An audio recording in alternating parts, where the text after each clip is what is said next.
We have hit meme levels of troll when it comes to a recent announcement of our standard showdown promos. For those of you that are unaware with the recent banned and restricted announcement that just happened, we actually banned Monstrous Rage. This card is not a legal Magic card in standard for the format showdown that they are showcasing, especially in the upcoming Edge of Eternities format, where this is again wholly irrelevant even for now in this mini 1 month metagame we have, where Dimir mid-range seems to be all over the place and mono white tokens still has legs to stand on. There's a whole lot happening in standard, but we just know there is not any red, and the standard showdown promo is Monstrous Rage. Folks, it's absolutely insane. This is likely why we saw no changes for a little bit, then we finally had to act on Monstrous Rage. You're telling me we couldn't reverse this? You're telling me we couldn't make another promo and put it to the printer? Come on, it can't be that full. It can't be that full. We ain't got no Final Fantasy product. I know we're trying to get that out there. So many stores right now are either out of it, you know, or they're a WPN store and they have a bunch of it and they potentially are marking it up. Final Fantasy prices are a whole different thing, but the winner of Edge of Eternity Standard Showdown between August 1st and September 18th will receive a traditional foil retro frame Monstrous Rage promo card. While supplies, yes. And yes, there's a giant bear in the room. This card is recently banned in Standard. The timing was such that this promo was long since printed and on its way while that decision was being made. Still, we think the promo is pretty cool and still sees play in Pioneer, so rage on. Okay, so first, I'm telling you a story here. I had my rage in the beginning. We go over the paragraph. Okay, they acknowledge it. Then we talk about Pioneer. Pioneer is one of the biggest scam formats I have ever seen in my entire life. And I get it. Many people that watch this channel primarily for Modern, Pauper, maybe a little bit of Commander, you may not like my takes on Legacy. I get it. Oops All Spells may not be as much of a problem as I put it out to be. I get it. It's really the Dimir thing going on. So fair. When it comes to Legacy, don't come to me. I have my opinions. But when it comes to Pioneer, I may not be playing Pioneer as much as many of you. I may not have played Pioneer as much as some of you. But if we all together collectively, if you all, while this video is playing in the background, go to Google and look up MTG Goldfish or MTG Top 8, you know what? We're going to do that right now. We're going to talk about how Monstrous Rage sees plays. So MTG Top 8, because I've done my Goldfish search. I've done the Goldfish searches, right? So when it comes to this, if we look at the Pioneer metagame, right? Let's pop into Pioneer. Okay.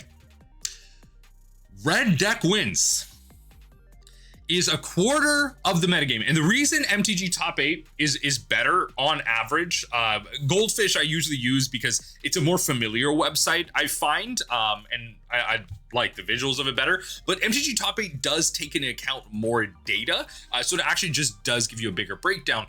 Monstrous Rage is one of the most played cards in the format at 30%, right?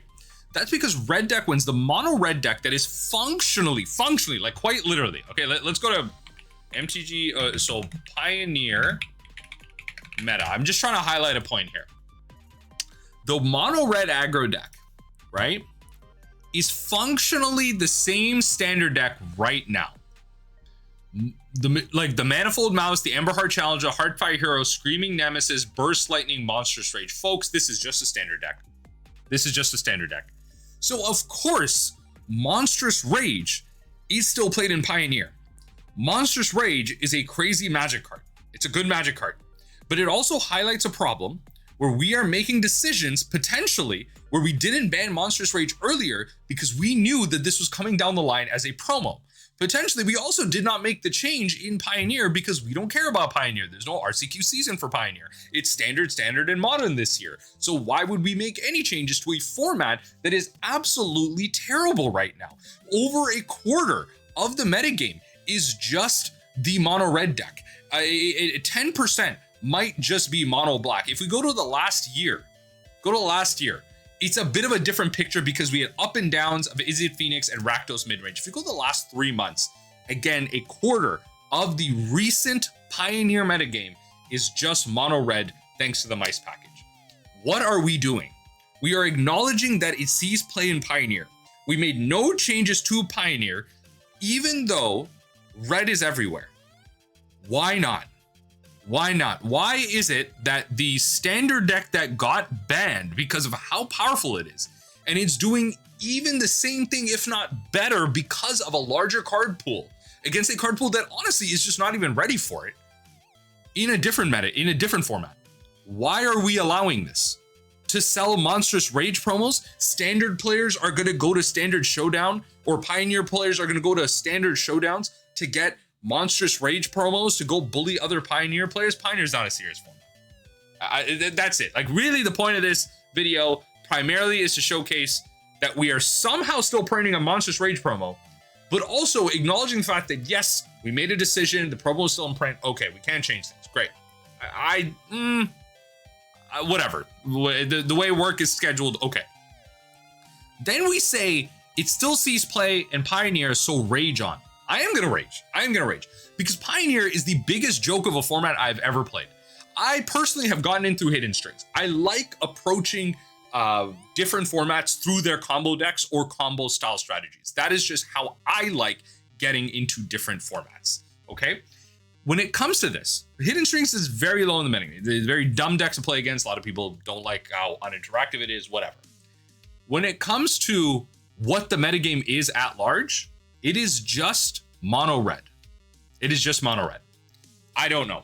Y'all can't convince me Pioneer is a good format. I will say that to your face. You will tell me in the comment section that Pioneer is a good format. It actually is, and I won't believe you. I don't care what you say. You can comment all you want for engagement. I appreciate you if you comment Pioneer is a good format in the comment section down below for engagement. But if you say it unironically, I do not believe you. You are wrong. You are wrong about Pioneer. Anyway, some cool stuff, some positive stuff out of this article.